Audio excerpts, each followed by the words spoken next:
Thank you, Meredith. Thank you all for having me. Very excited to be here once again at the Healthcare Financial Management Association, Oregon. It was in Salishan a few years ago. Very excited to be here to talk about mindfulness and self-care, slowing down in order to speed up. Let's start off by closing our eyes and plugging our ears and breathing in, breathing out for just 20 seconds and putting our minds into neutral gear. So we close our eyes and plug our ears for 20 seconds.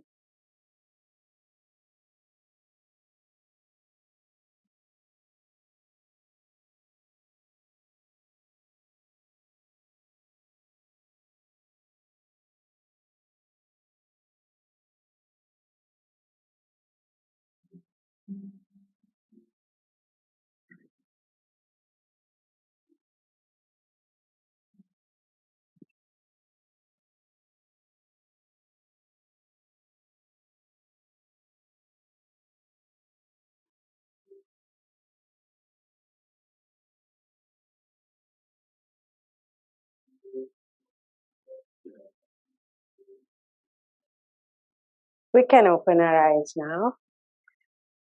Growing up in Sri Lanka, it was very customary for people to use a sift to sift flour for baking. And I have a mini version of it here today. And my mother would use this at home.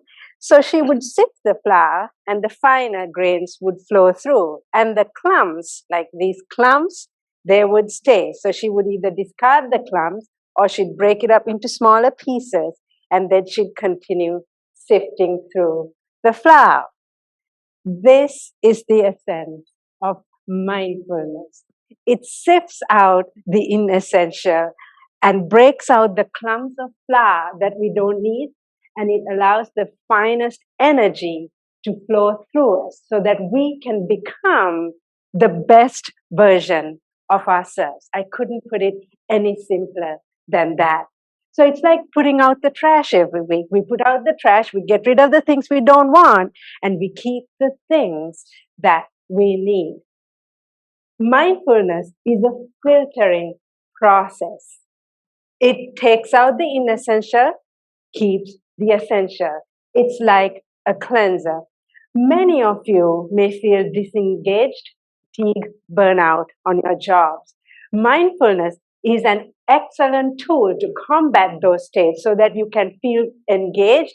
You have that inner motivation to get back, whether it's in your personal life, whether it's in your professional life, to get back that energy that we feel like we are missing right now. You hear many people talking about silent quitting on their jobs. Disengagement. What does disengagement mean?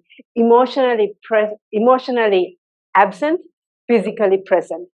Mindfulness is an excellent way to regain our inner motivation. Self-care is putting on our oxygen masks first. Self-care means taking care of ourselves so that we can be healthy, we can be well, we can do our jobs, and we can help others. For the longest time, I thought self-care meant self-centeredness and self-sacrifice. It's not. Mindfulness and self-care together make us feel engaged. It gives us a renewed sense of purpose. And I think right now, more than any other time, considering what we all have been through in this room and the whole world at the same time, to have that sense of purpose is so very important, and to have that inner motivation.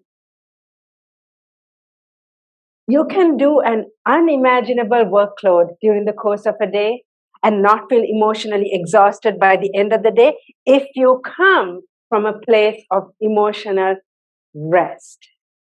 There is a connection between our level of physical productivity and our level of emotional well-being. Mindfulness, people who practice mindfulness seem to have a way of pulling up others around them. Mindful employees have a silently powerful effect on other people on their jobs. They don't necessarily make a big splash, in how they influence others. They have a silently powerful effect in how they influence other people on their jobs. It might be through a mindful comment that they make to a coworker. It might be to not give that sarcastic look when you see that person walking in the corridor. It might be to say, hey, you know what? Maybe you should use this technique to handle this customer because they know something about that customer that this person might not know. They make those mindful comments, those mindful interventions at critical times to have a powerful effect on the other person. Sometimes mindful employees might keep their laptop on a half hour extra, even if they're working remotely from home. They might have their laptop on and not shut it down for a half hour, even though they may not get paid extra for it. Here's an example to show you how mindfulness surfaces on our jobs. While this example may not apply to your particular job in healthcare financial management, I'd like you, as you listen to this story, to pay attention to any overtones it might have on your job and how can you apply some of these principles to what you may be facing right now. It may be a people-related issue. It could be related to documentation. How much do I put? Do I put 2,500 or do I put 3,200? How do you handle this proposal given by this hospital? Try to apply the same principles that I'm going to draw upon this story. Let's say you're a social worker and you have 40 cases to review every week. You're going through the documentation of a 7-year-old girl who has bruises on her arm.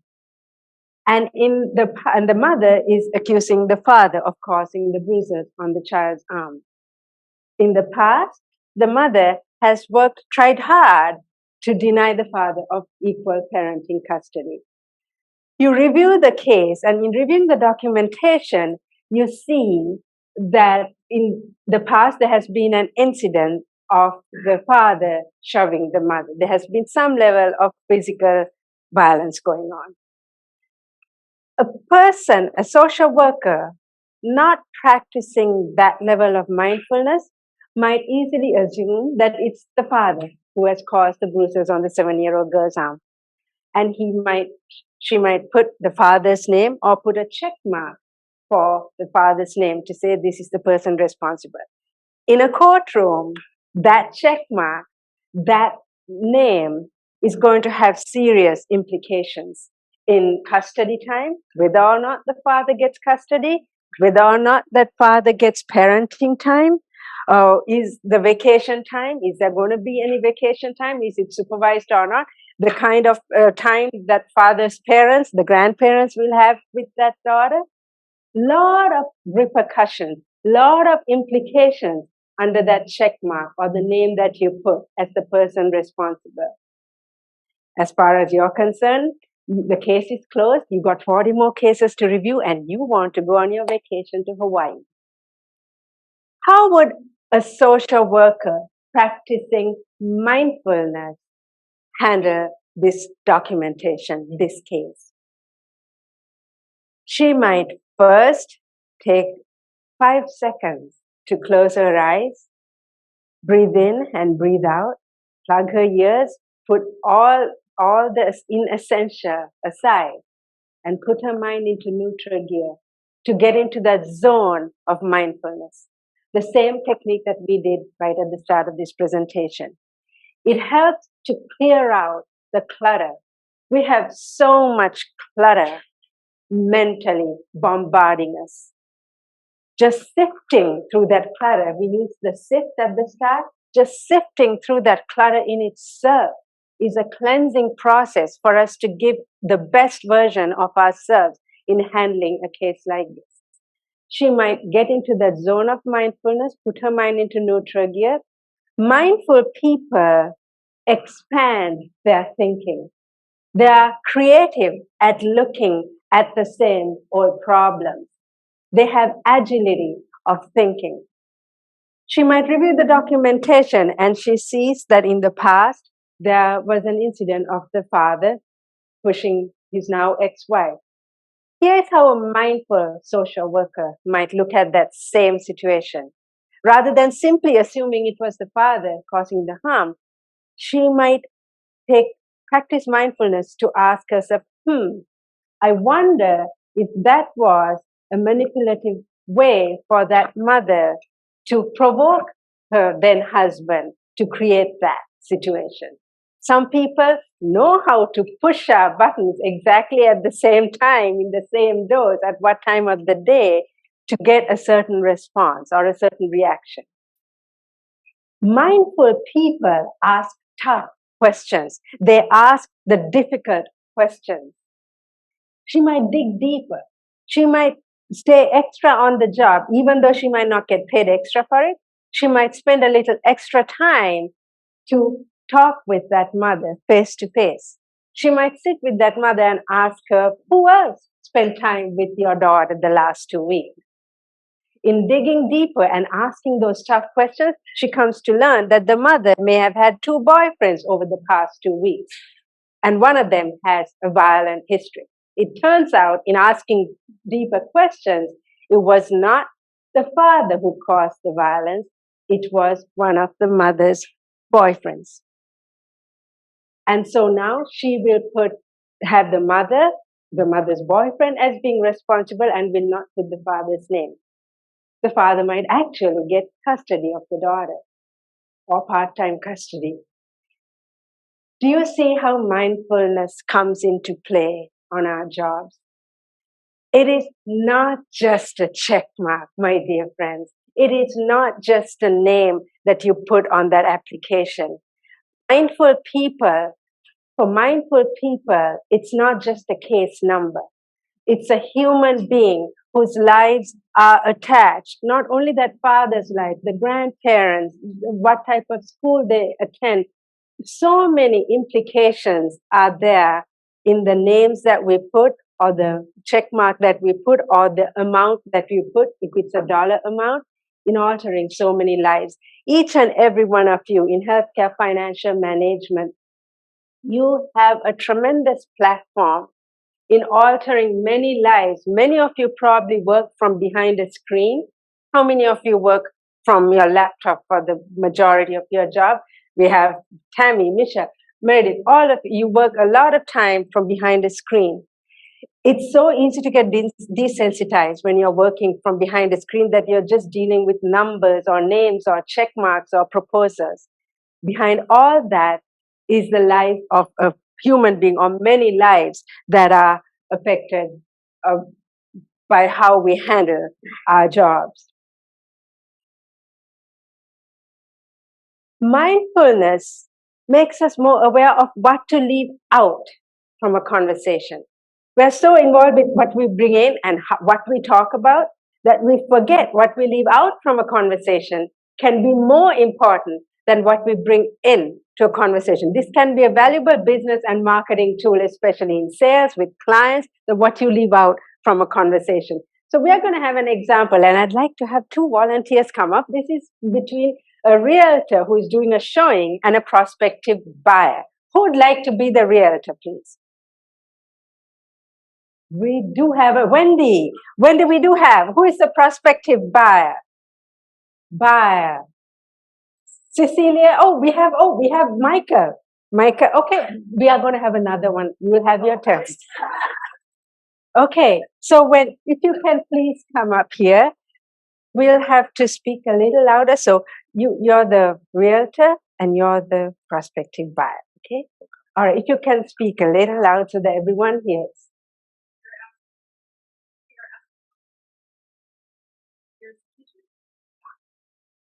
We have the heated toilet seats and, of course, the beautiful lakes.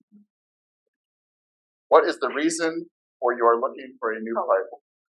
That was still me.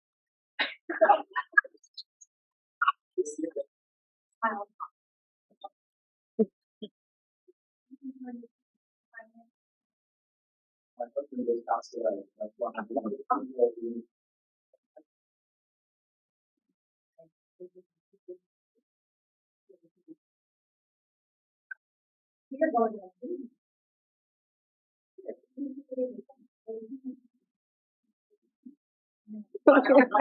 Thank you. Let's give a hand to our volunteers.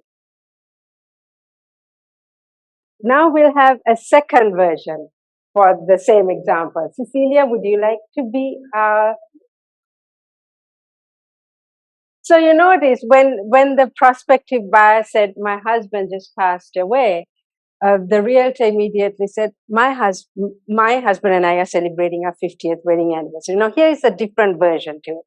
We need a prospective buyer, please. Oh, okay. Cecilia says, "Please tell me." Okay, all right. Well,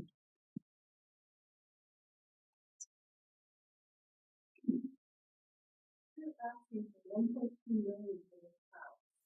There's the kitchen, the bathroom, the toilet seat, and of course the beautiful lake over the beach. What's the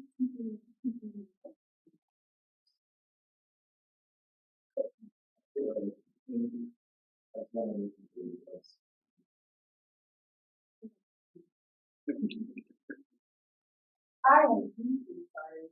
What was this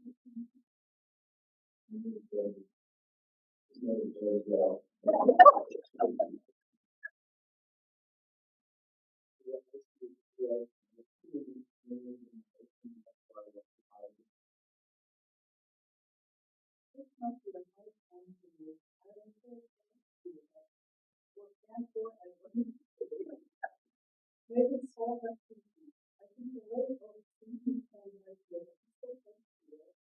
I'm thinking about the thank you. Thank you very much.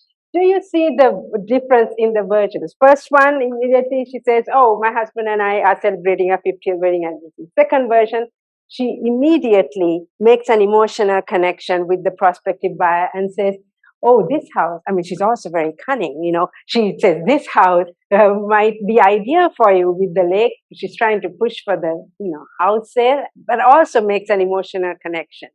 That's how mindfulness comes into play in our business dealings. Sometimes, if you're dealing with clients, that kind of, and at the same time, if it's an emotionally raw moment, the wrong comment can also totally backfire. That you want to make an emotional connection at those strategic moments. Mindful people are able to relate to other people's pain, especially at emotionally raw moments, and they are able to stoop to the level of that person's pain. And even though they may not have that same experience, they can at least show and make a mindful comment that it makes a positive resonance in the other person at that time. Sometimes we are not intentionally trying to be mean when we make a certain comment. We are not intentionally trying to hurt someone. We just don't think of how it might impact another person and how they might receive it. When she said, "We are celebrating our 50th wedding anniversary," the prospective buyer felt like she didn't care about my pain. It came across as a very callous comment that she made. Is she going to recommend that real estate agent to another company? Is she going to buy that house? Even if she liked that house, sometimes it's that kind of comment that could be a turnoff, that they don't feel like buying it. Is she going to fill out an online survey form that the realtor sends her to fill out saying, you made this comment when I said my husband passed away. That's why I didn't really want to go forward with this. Is she going to fill out an online survey form? She will not fill it out. Now, is she going to recommend that real estate agent? She might actually go out of her way to say something negative. Whereas with the second version, even if she may not like that house that much, she might actually end up buying it simply because of how that real estate agent made an emotional connection at that time and how she made her feel. This is how mindfulness comes into play in business profits, in business dealing. And I think, especially now, with many of us, we have become so comfortable from working from behind a screen that we forget that at the end of that screen, there's always a human being whose feelings and whose lives are involved. So as you think about these examples, ask yourself, what situation am I facing right now that I could apply some of these principles to get a different or a better result?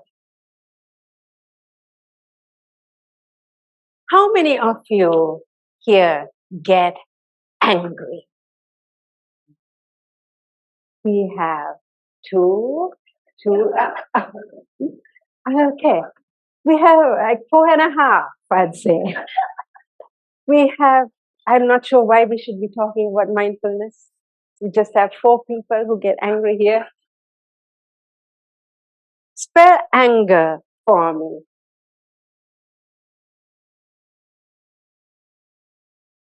Now spell danger for me.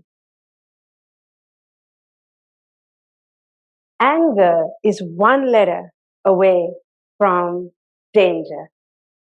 My dear friends at Healthcare Financial Management Association, Oregon, I wasted a good 25 years of my life being angry. When I look back at that time period, I now ask myself, what a painful way to have lived life that way. Living angry is hard. Living peacefully is hard. If I had to pick one over the other, I would pick peace, and here's why. A peaceful mind is a powerful mind. An angry mind is a powerless mind. Do yourself a favor. If someone hurt you 30 years ago, don't continue allowing them to hurt you today and for the next 30 years. Today is the day for you to get your power back. And you get your power back. Say it with me, I'm getting my power back. One more time. You get your power back by releasing those hurts. Michael, why won't you hold? Imagine, now many of you, some of you, if you're staying at the Oregon Garden Resort, you have a fireplace in your room. Imagine that to be hot coal, and you're holding and it's hot. Anger, it's like holding on to a hot piece of coal in your hand, expecting it will hurt the other person. Anger is like holding on to this hot piece of coal in your hand, expecting it will injure the other person. Whoever who angers you controls you, and you're freely giving away your power to them by allowing them to control you. I have lived through it. To know it doesn't mean it's the end. It will continue happening. But for me, in some way, to be able to address it. I'm not where I want to be, but thank goodness, I'm not where I used to be. Whoever who angers you controls you. What do you do when you're angry? You might clench your fists. We hear of so much of gun violence happening today. I'm very sad to hear all the gun violence. You might scream, you might yell, you might raise your tone up, your voice tone gets higher and higher, and you pace a lot. You might sweat, you might eat a lot. Different things we do when we're angry. There's different kinds of anger. There's verbal yelling, arguing. That's fairly obvious types of anger. Then there's the less obvious type of anger. There's bickering, there's division, there's nagging, there's constant strife, there's conflict that can happen behind closed doors. Some people get violent when they're angry. Then there's pressure cooker anger. How many of you use a pressure cooker? Yes, I use a pressure cooker all the time. It has that little, if you haven't, and it's fine if you don't use a pressure cooker, it has that little cap on it. And when the pressure inside is too much, it just makes this sound, and the cap kind of pops up. There's pressure cooker anger, where we bury it deep, where we bury the frustrations and anger deep within us, and then poof, all of a sudden it just explodes without any warning. Probably the deadliest type of anger, I think, is crock pot anger. How many of you are getting your crock pots out? You're not going to see your crock pot the same way after this. The crock pot anger, it's that simmering anger, day in, day out, that undercurrent of anger. You're not really exactly sure what it is, but there's this undercurrent of anger. And crock pot anger is very hard to see, it's very hard to detect. It comes out in small outbursts. And unfortunately, when there's crock-pot anger, we take it out on someone who had nothing to do with it in the first place. Maybe it's you have a hard day at work, or you have a coworker you may or may not necessarily get along with, and you have an argument, but you go and take it out on your 12-year-old at home who had nothing to do with it in the first place.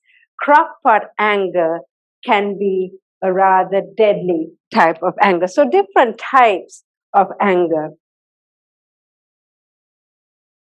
One of the best ways that you can practice self-care when we are angry, it's a normal emotion. Nearly everyone has it at some form or another. One of the best ways is to release that hurt. When you release the hurt, it has nothing to do with you, the other person. It has everything to do with you. So if someone has hurt you a while back or as recently as this morning, it has nothing to do with the other person. It has everything to do with you. That's how you get your power back when you release the hurt. I have found most of the time that hurt people hurt other people. Hurt people hurt other people. And I was on that mental merry-go-round of trying to get back at the people who hurt me. And it was a very exhausting way to live through my life. In the end, they would go on with their lives. Everything was fine. Nothing can anger us more, right? To look at someone who has done something and they're going on, everything is just fine. But we are the ones hurting. I was on that mental merry-go-round for a long time. I remember the long texts that I would send for the 500th time, explaining my situation, picking up the phone and yelling, and the long emails. And by the way, don't ever send emails when you're angry. I have done that to know the damage. And the crazy, the insanity of it, it's this perpetual lingering pain that was a day in, day out. And at the start of the presentation, I was talking about one of the most effective ways for us to get our power back is through mindfulness. And mindfulness helps us to release that hurt. That's how we get our power back. I truly believe that anger is probably number one energy drainer. We talk about time management so much. How about energy management? Do we ever think about how our energy gets drained out? Anger is probably one of those ways for our energy to just really just flush it down away.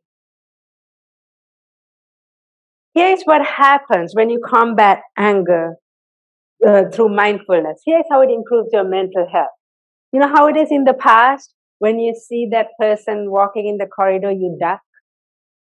You ever done that? Sarah, was it Sarah? Yes.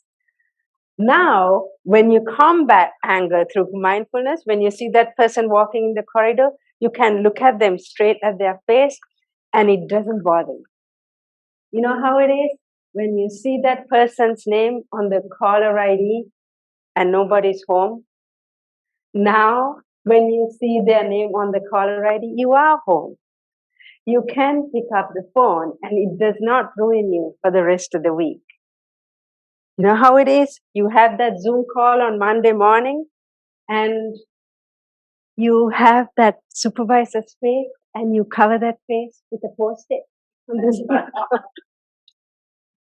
Have you done that? Are you planning on doing it this Monday morning? Now, when you see that supervisor's face on the Zoom call, you don't have to cover it with a post-it, nor do you have to hit the mute button. You can listen bravely and it won't agitate you. That static, that angst that you feel from the inside has been lifted. That's what happens when we combat anger. It's almost a fight that when we combat anger through mindfulness. And those are all mental strongholds, those mental obsessions, and they get lifted. So you may have to still live with them day in, day out. You might see them at church. Yes, sometimes there are angry people at church. Sometimes you might see them at the grocery store. You might have to see them on that Zoom call every week. So you might still have to deal with them. I still deal with the people who have angered me. I have to deal with them probably for the rest of my life. The way I handle it has changed. That angst, that static has been lifted. So that's the difference. Simply because you combat it through mindfulness doesn't mean they will vanish and you never have to deal with them again. You may have to continue dealing with them, but you will no longer have that static. So you are the person who benefits from it. Those are those clumps. We were talking about the sift and the clumps. That's how the clumps get broken into smaller pieces. Or that's how sometimes you may have to discard the clumps. Sometimes you break it into smaller pieces so that the finest energy can flow through you. This is how we break the clumps, because if not, these are the things that block our finest energy from flowing through us. And this whole process fascinates me. You're looking at someone, you're looking at a woman who had every reason to be angry at certain people who did terrible injustice to her. If I lived in that anger, it would have killed me on the inside. And I had to make the changes to not continue living in that bitterness. And it's probably one of the reasons why I am able to stand in front of you today. And this message that I'm sharing, it's taken me a good 25 years to actually believe in this message, to believe that when we release our hurts is when we get our power back. I truly believe in it because I have had to make major shifts to make that happen in my life. Some practical mindfulness techniques that you can implement when you feel angry. Now, some of these you can implement it before a Zoom call. If you know this client is going to set your buttons, push your buttons, it could be when you're working on site. Very practical things, $0. That's the best part of it. When you feel angry, lie down. It's hard to feel angry when you're lying down. Physically lie down. If you know that this phone call is going to set you off, if you know that this Zoom meeting is going to push your buttons, lie down immediately preceding the meeting. And have the video off, of course. We'll lie down for a few seconds, and that could be one way of calming your nerves. The other is to zip your lip. You may have to put duct tape if you need to. Sometimes, for the longest time, I had this mouth with all the wrong stuff coming out of it. The mouth can be a great tool if you have the right stuff coming out of it.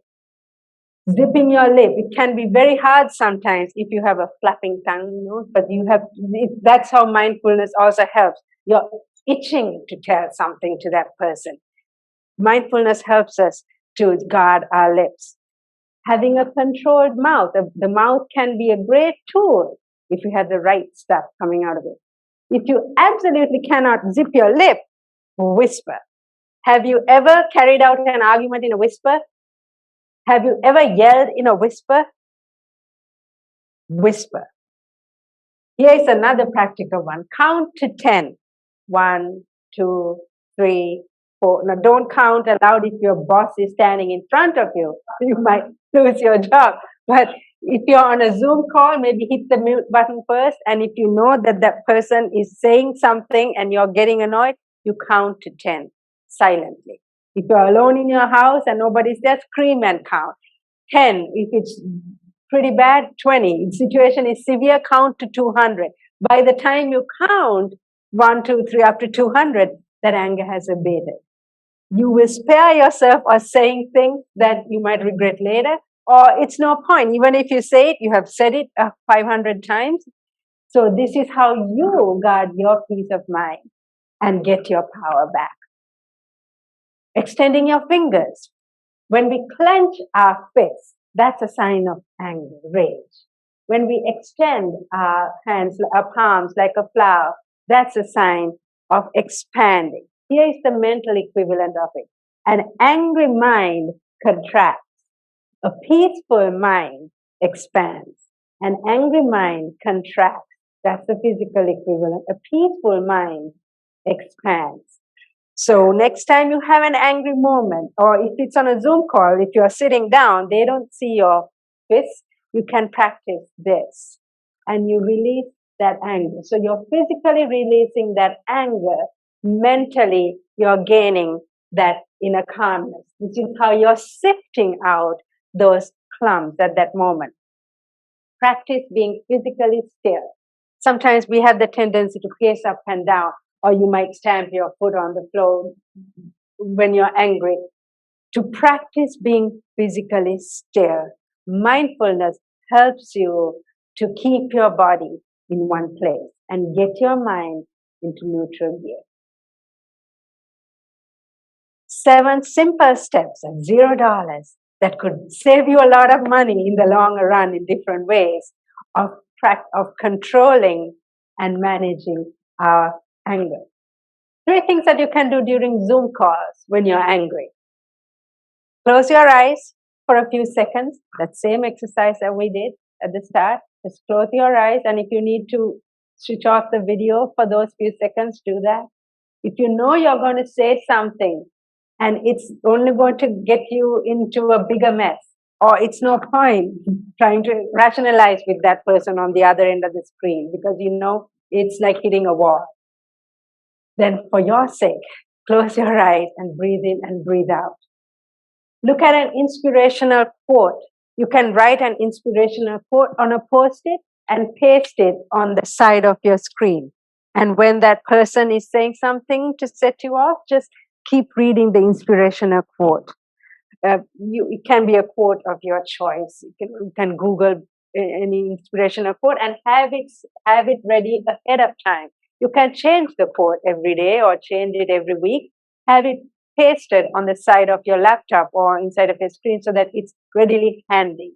So that when you have that angry comment coming, you counteract it by reading that quote. Silently count to 10, to 20, to 200 during that Zoom call if it's setting you off. Sometimes there are Zoom calls where there could be back and forth and nobody really hears what they're saying. So these can be useful, very simple things to get a different result. Mindful people have creativity in handling the same old problems. We are now going to start this. I'd like to share with you a habit that I have started. It's called gym mantras. Say it with me, gym mantras. Louder. Good. Well, this is something that's transformed my life in a good way, and I'd like to share it with you. You get the mental and the physical workout at the same time. It helps me to overcome some of my bad habits and replace them with a good habit. So I need 3 volunteers who can skip jump rope.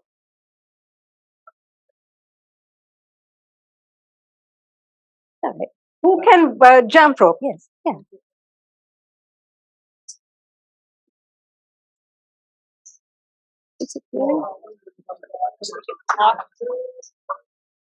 Okay, we got 1. Oh, Michael.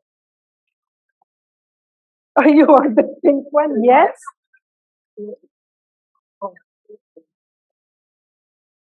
Oh, we have Amelia. Nice. All right.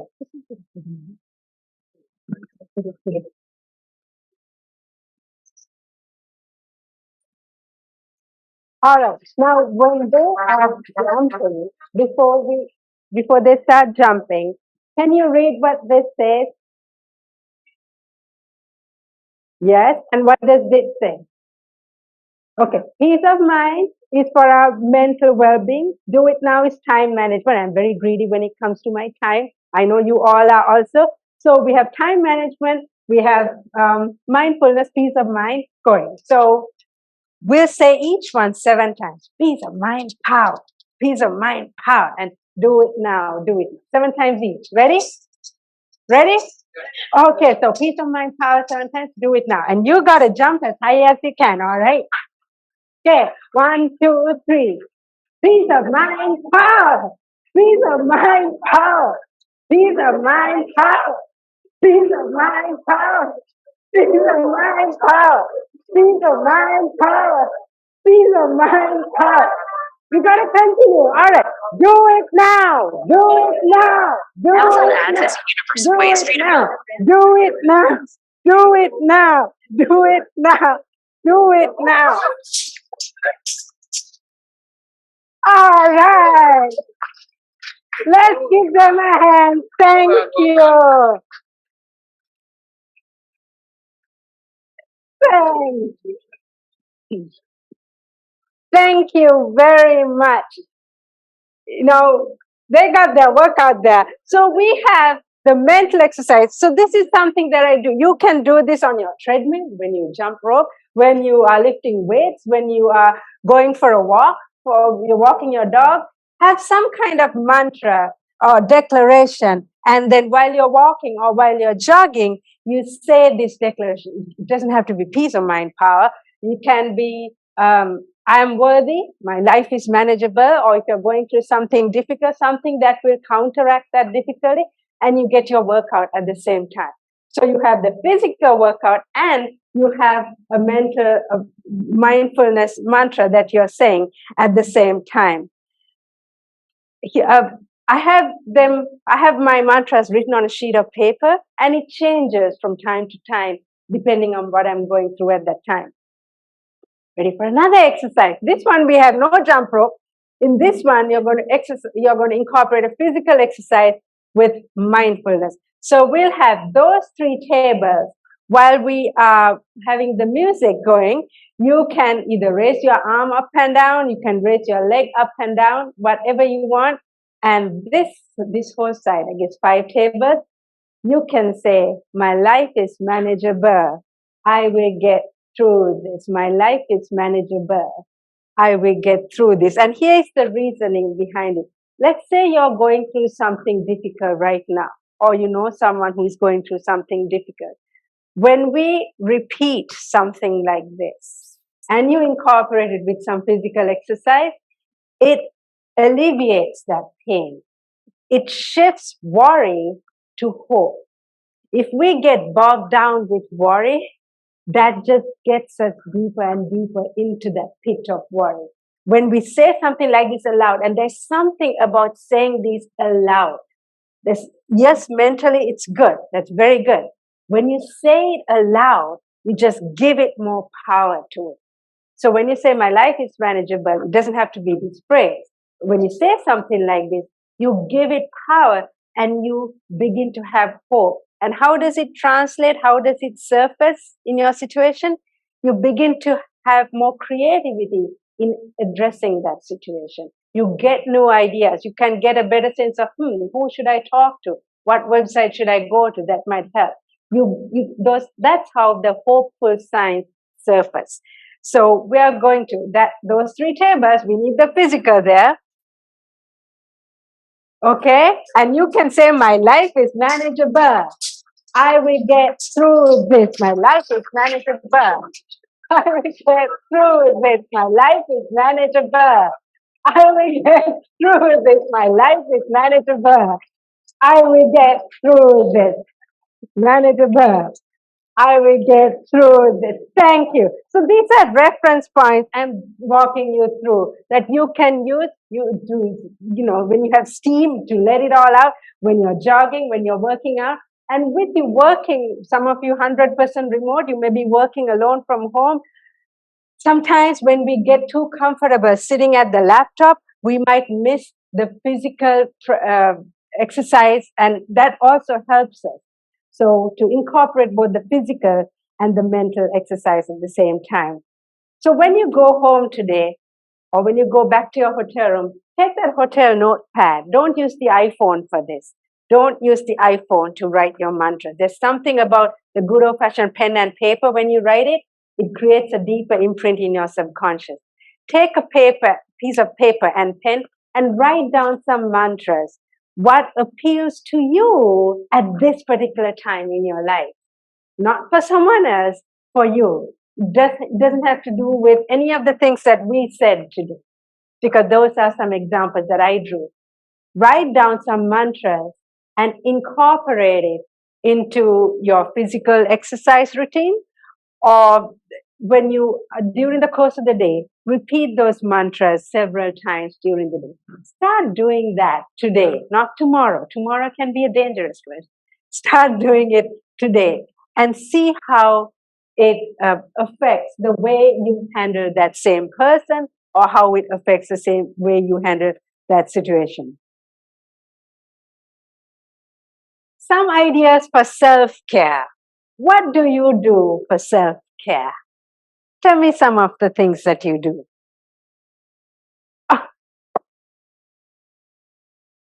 Like your sense of humor.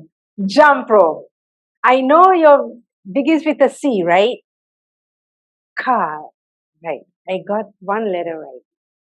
Jump rope. Anything else?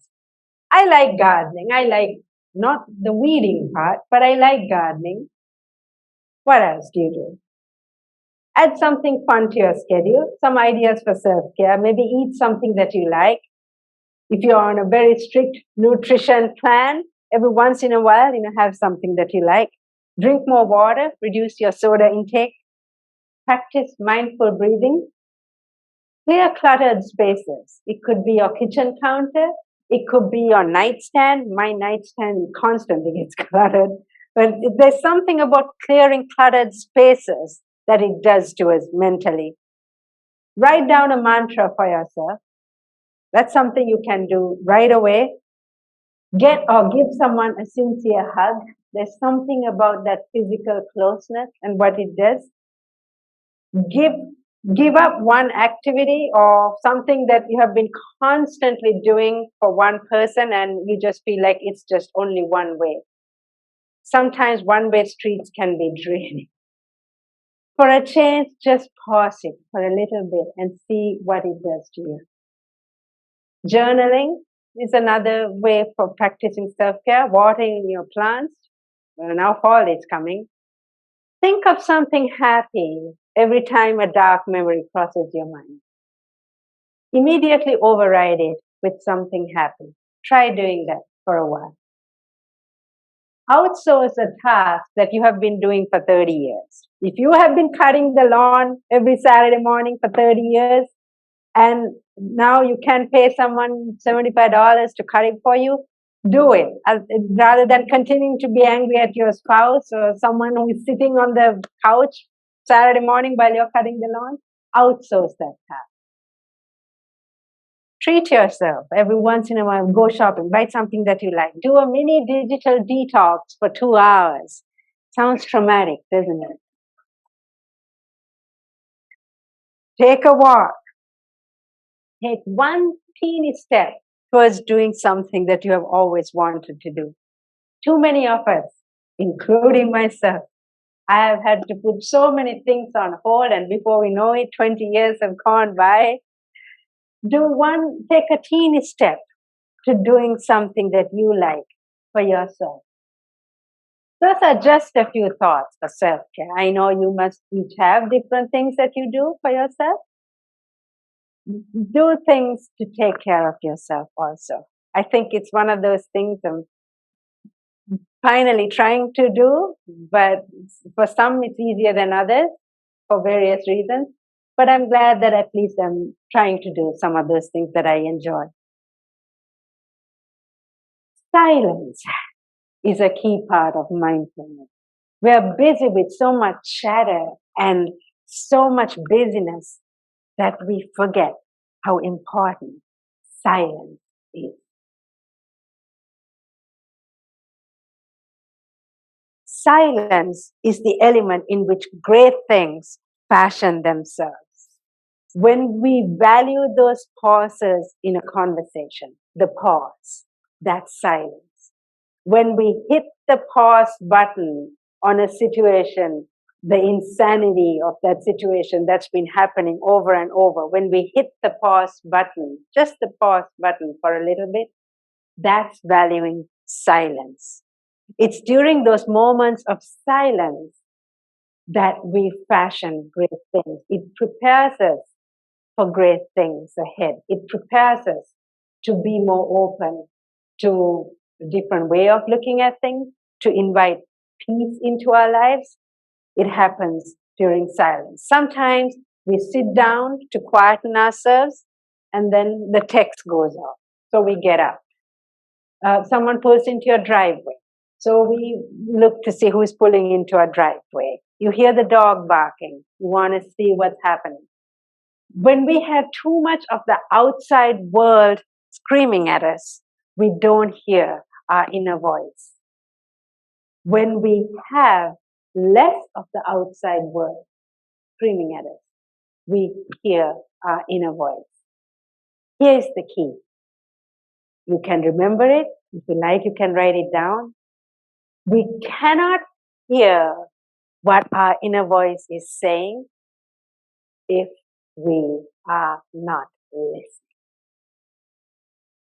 We cannot hear what our inner voice is saying if we are not listening. That inner voice could be your gut, your intuition, another source of intelligence talking to you. That inner voice could be a person. Sometimes it could be a perfect stranger that steps into your life at that strategic moment to give you some direction. And you may never see them again.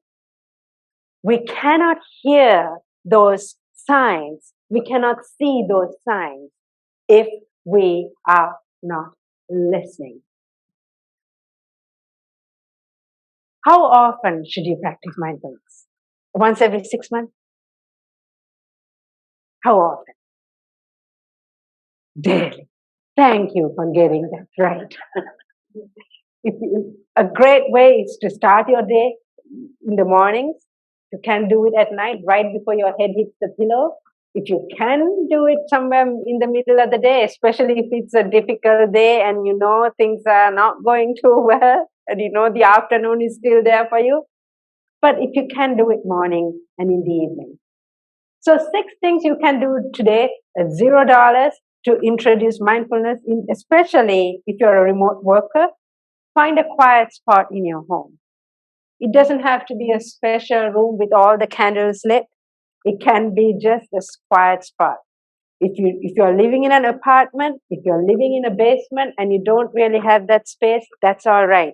You can separate it with a thin piece of cardboard. That's all you need. Just to make you associate that physical place with mindfulness. You're not going to fill it up with your dirty laundry there. That's going to be that special place for mindfulness. Shut off the lights if it's nighttime. Close the door. That's how you go into your inner room. And you close your eyes and you breathe in, breathe out. Switch off the phone or keep the phone in another room. Don't keep the phone there. Close your eyes and do more listening than talking. More listening than talking. You see these 2 glasses. No, I'm not hitting the sauce early in the morning. Neither, no. A muddy mind. This, we have 2 glasses, right? This is clean. This looks a little unclean. A muddy mind is like this. It's a chaotic mind. A chaotic mind is a divided mind. A divided mind is a weak mind. A clean mind is a calm mind. A calm mind is a peaceful mind. A peaceful mind is a powerful mind. When we come from a place of peace, we have power. When we come from a place of turbulence, when our minds are turbulent, we give our power away. We flush down our power free of charge. That's the difference. We all have, each and every one of us in this room, we have that power inherently within us. No one can take it away from us. We just freely give it away to someone else or to some situation from 30 years ago. A calm mind is a powerful mind. A peaceful mind is a powerful mind. Never hit emails. Never hit send on emails when you're angry. Has anyone here done that? Yes, I know. I have. Thanks. I know it takes courage to raise your hand like that and to shake your head like that, John. I have done it, and some of the damage has been irreparable, especially with family things. And I did it over and over. I talked about earlier how I lived 25 years angry. One of the things I did was to hit send on emails that I typed when I was angry. Never hit send on emails when you're angry, whether it's a professional email, whether it's a personal email. Here are 3 things you can do. If you're angry and you're waiting to just get that email across, here are 3 things that you can do. Write that email and keep it in draft mode. Sleep on it overnight. Write it out in a simple piece of paper and crumple it up. Don't put it in the mail or don't. Just crumple it up. Get your thoughts into that paper. Don't let anyone see it. Crumple it up. If you're feeling very angry, practice mindfulness. You breathe in, breathe out. Close your eyes. Bring your mind into neutral gear. Practice mindfulness, whether it's for 5 seconds, it could be for 2 minutes, it could be for whatever time frame. Get your mind into a zone of mindfulness, and then if you really need to type it, then type it. Once your mind has somewhat abated, like this clean glass of water, once your mind has somewhat abated and calmed down and you've become more composed, then if you really need to send out that email today, send it today. Not every email needs to go out today. So if you are emotionally turbulent, don't send it out today unless it's something very vital and they're meeting today at 12 noon and you have to get your answer across. If not, sit on it. I have had to train myself to do it, and I'm better now, much better, not where I want to be, but certainly not where I used to be. Never hit send on emails when you're angry. Have you ever heard the phrase, if you want something done, give it to a busy person? If you want something done, give it to a busy person. You know someone, a relative, a board member, a co-worker, whenever you ask them to do something, they're always too busy, but then they have all the time to surf the web, come visit Rocky Mountain National Park and go way high at Rocky Mountain National Park. Or they have all the time to go shopping. And then you know of a single mom. She does 2 jobs. She has 2 children. And she oversees the children's homework, drives them to school, drives them to ER at 2 in the morning. And if you ask her to do something, she'll do it without any complaint and she'll get it done efficiently. What's the difference? One person has all the time in the world and you ask them to do something, they can't do it for you. The other person is so busy and you ask them to do something and they do it with a great attitude. What's the difference? Part of it could be laziness. Here's another perspective. When we come from a place of emotional rest, we can get an unimaginable workload done during the course of a day and not feel exhausted by the end of the day. When we come from a place of emotional distress, when there's distress within us, even the slightest thing seems like so much work and we feel exhausted. There was a time period in my life, it was a setback that I had. And it was they say the punch that knocks us down the hardest is the one we don't see it coming. It was one of those punches. I never saw it coming. And I had never experienced this sensation until this time. What would have, being an author, I would write books, and I write books, usually I write early in the morning. What would take me 2 hours to write during this time period took me a good 5 days to write. I couldn't compose my thoughts. It was a scary time because I had never been in that situation before. It had to do with the level of emotional distress I was experiencing at that time. That for me to concentrate on something, whereas I could do it in 2 hours, now I had to do it over a 3, 4, 5 day period. That's what I mean by emotional rest versus emotional distress. That's why when you want something done, give it to a busy person, a mindful, busy person. They are coming from a place of emotional rest.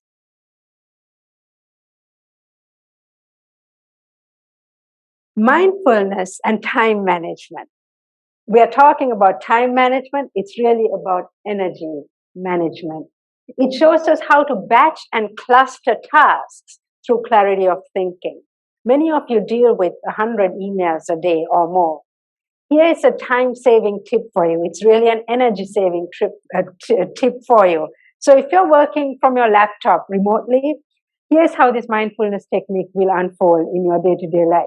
Rather than looking at your emails 52 times a day, and now it's so easy, you have the phone, you just click on it. I have done it. I'm really trying to address that habit now.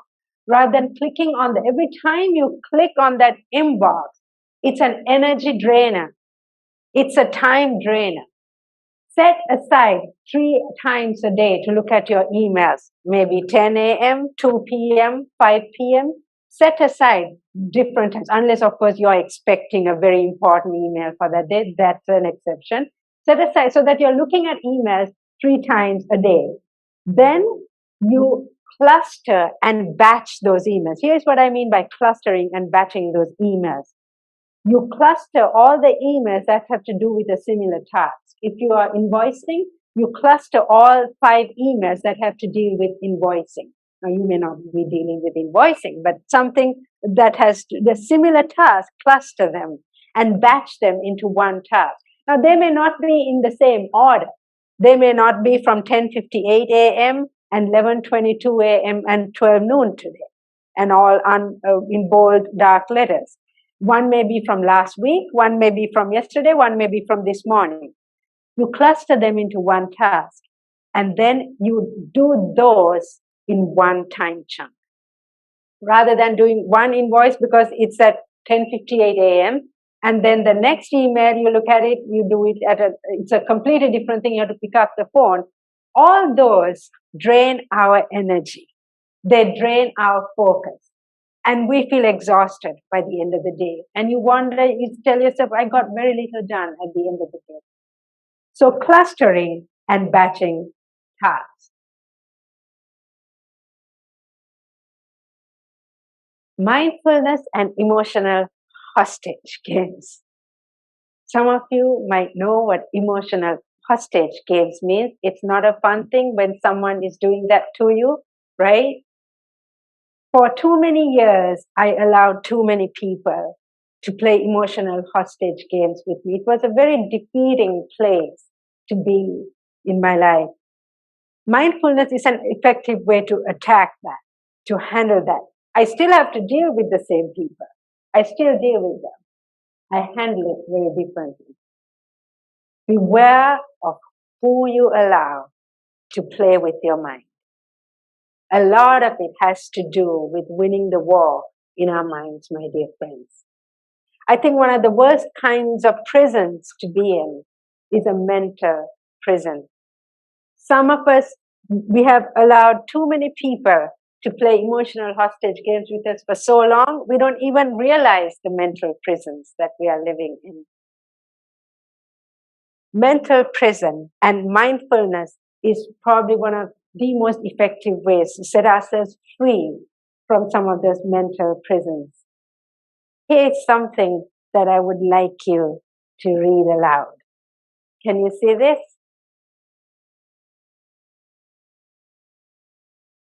You want to read it aloud for me?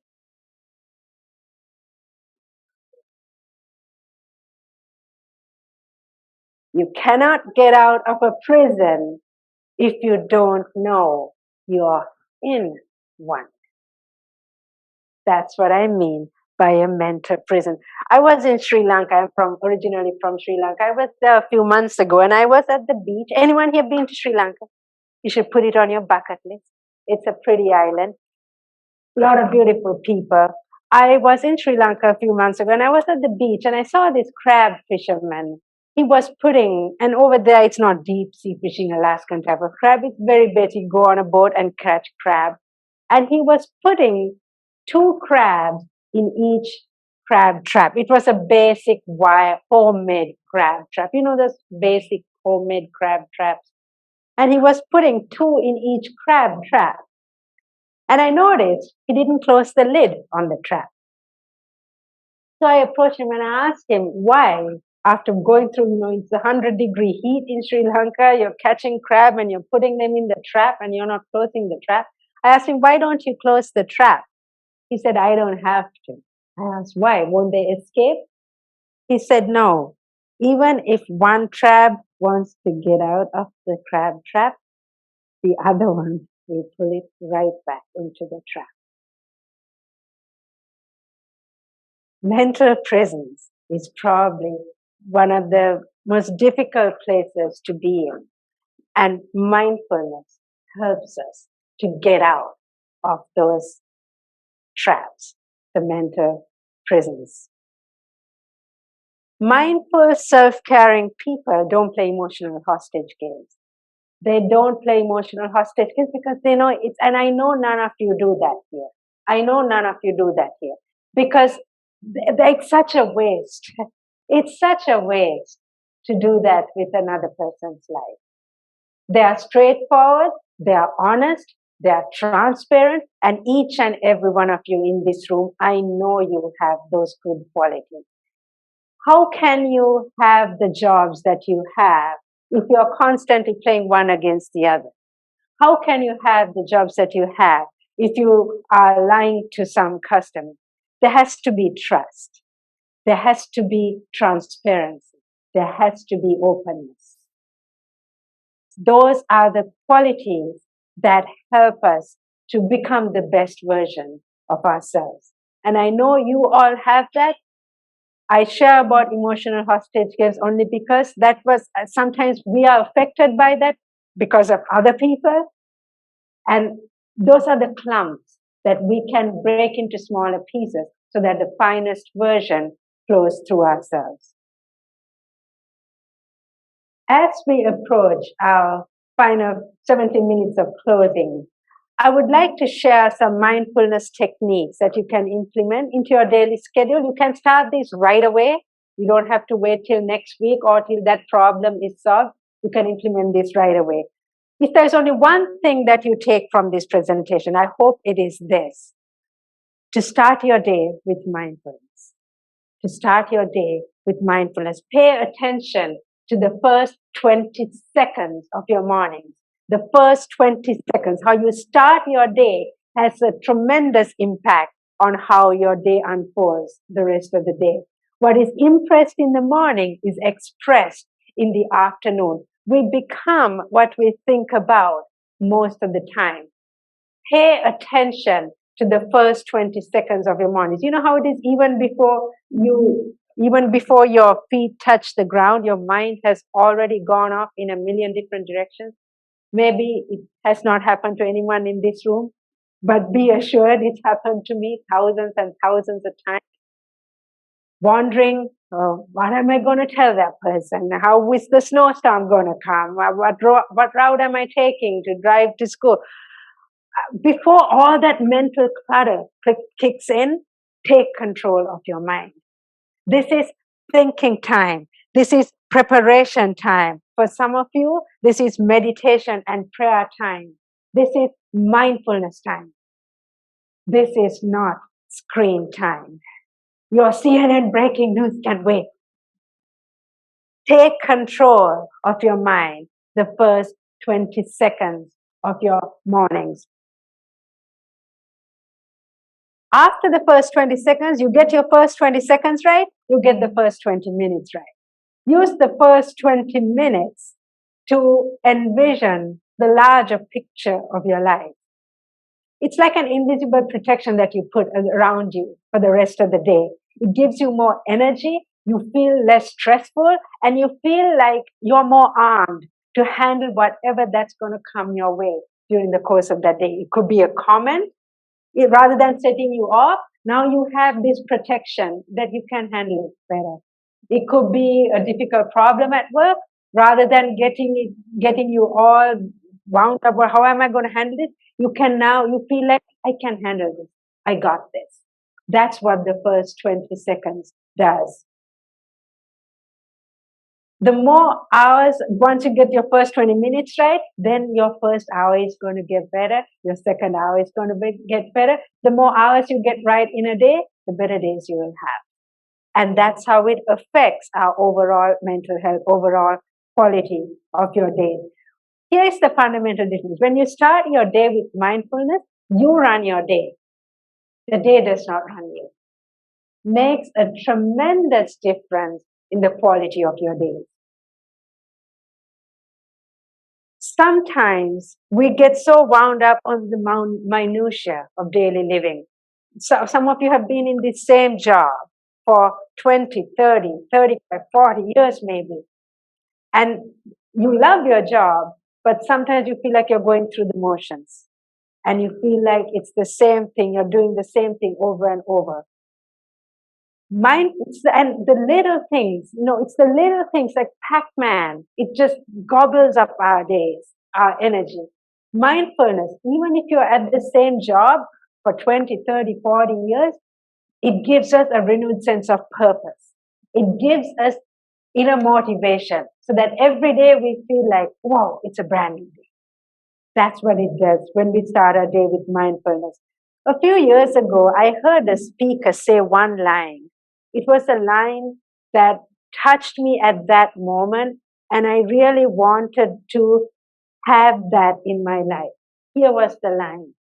He said, the more confident you are, the more difficult it is for people to manipulate you. And I knew I had too many people in my life manipulating me. I knew that. I just didn't know how to get out of it. I just didn't know how. So it was this one little phrase. When I heard that, I was, I think, washing dishes and I was listening to something. When I heard that line, I so wanted that. The more confident you become, the more difficult it is for people to manipulate you. And I was on a quest to become more confident about myself. And after some of the things that had happened to me, it was very difficult for me to become self-confident. And today I'm glad I'm able to stand in front of you. But what that speaker said, it has unfolded to be true. The more confident I'm becoming, the more difficult it is for the same people to manipulate me. And the same tricks are being played, but I handle it very differently. I hear it very differently. And mindfulness helped me to become self-confident. That is one of the big reasons why I'm standing in front of all of you today. So in our few minutes of closing, I'll give you a few basic things that you can introduce, whether you're working remotely from home or you're working on site, to apart from some of the breathing exercises and the closing our eyes, apart from those, here are some other things that you can do. It's to touch the earth. That's a mindfulness technique. When I'm saying touch the earth, you don't have to touch the Indian Ocean or a rock or a soil. You can touch the earth from your kitchen, from your basement where your laptop is at, from your gym if you're working from your gym. Touch the earth means paying attention to where your feet, where your body is resting on the ground. So if you're standing and you're working on your laptop, touching the earth means being mindful of the soles of your feet, because this is the point of contact for you and the earth. in our shoe wearing American culture, we have the shoes, so it's hard to touch our sole, right? I grew up in Sri Lanka with the 90-degree heat. We would be barefooted at home all the time. So we would, it was easy for us to touch our sole. But note, if you're working from your PJs on your laptop in bed, then touching the earth means to become mindful of your stomach or your chest that's touching the bed. That's what it means, touching the earth. That makes us more connected and grounds you to the present. So that's one technique. Here is another one, is awareness of breath. Being aware of our breath can be a calming effect on us. It brings us immediately to our attention to the here and now. If you're going through something difficult, when you take a deep breath in, you think of something empowering, and you letting a deep breath out, you let out the difficulty. So that's another way of practicing awareness of breath. Bee's breath is B as in buzz, buzz, busy bee. Bee's breath technique is something that you can use during a stressful online meeting. You're having a Zoom call, you know it's going to be stressful. You might want to hit the pause, mute button before you do this. But what you take a deep breath in, and when you exhale it, you make a sound like. You want to do it once with me, as though you're on a Zoom call and you have hit the mute button. Let's close our eyes and take a deep breath in. When you exhale, you make a sound. Ready? 1, 2, 3.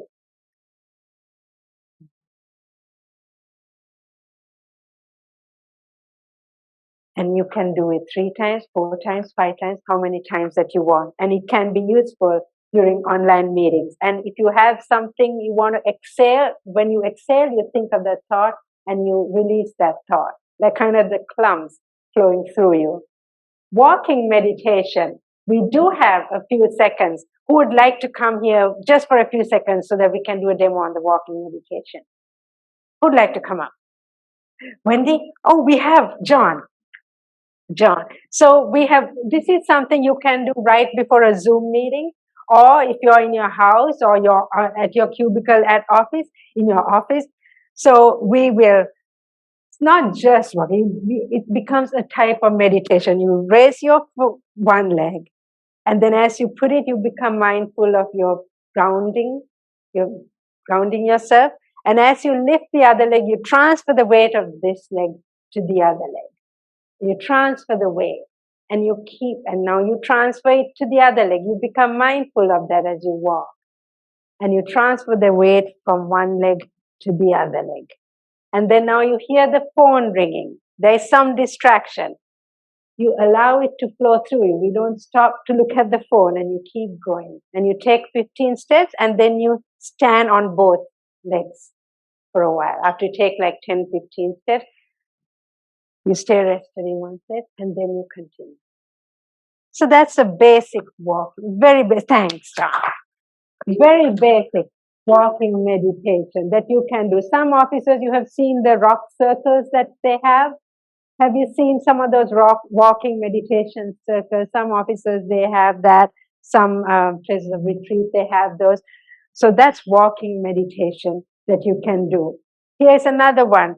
To feel connected, feel the soles of your feet. 3 ways you can do it. When was the last time you walked barefooted on a lawn? Do that. There's a nice lawn right here at the back. Pretty lawn. Yesterday I was walking there. Just remove your shoes and just go and walk in the lawn there. No side effects unless there's a rattlesnake hiding there. I live close to Rocky Mountain National Park, so a lot of rattlesnakes, but no rattlesnakes here.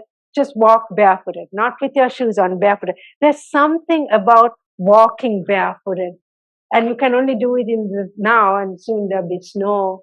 So walk barefooted, and it does something to you. And you can do walking meditation right here, if you like. Here's another one.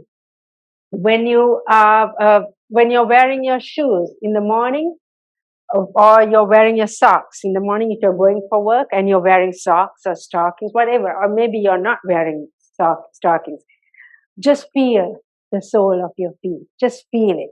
Just rub it with your hand. It does something to us. Very simple thing.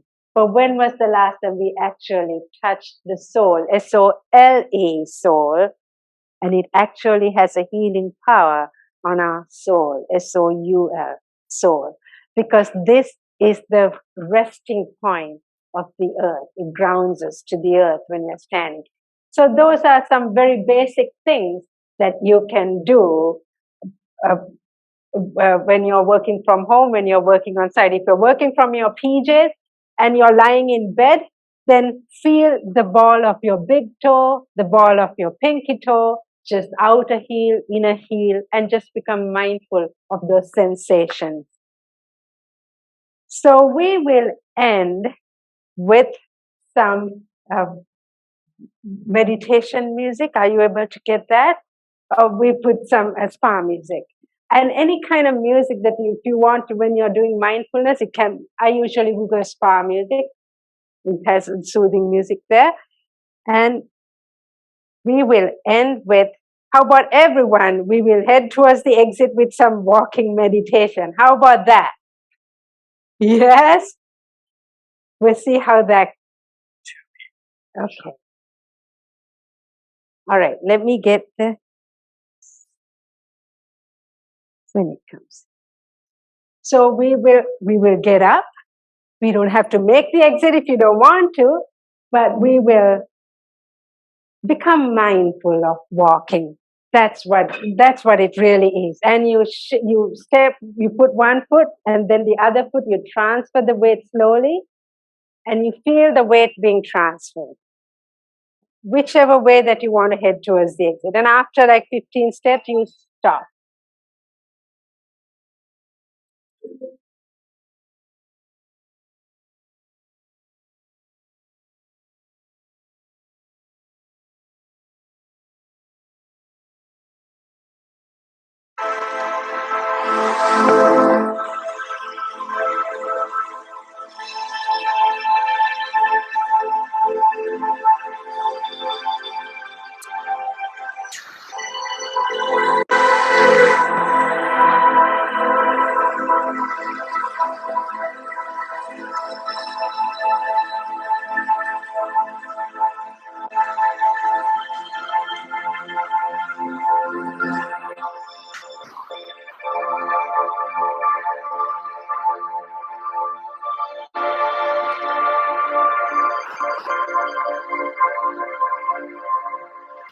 All right.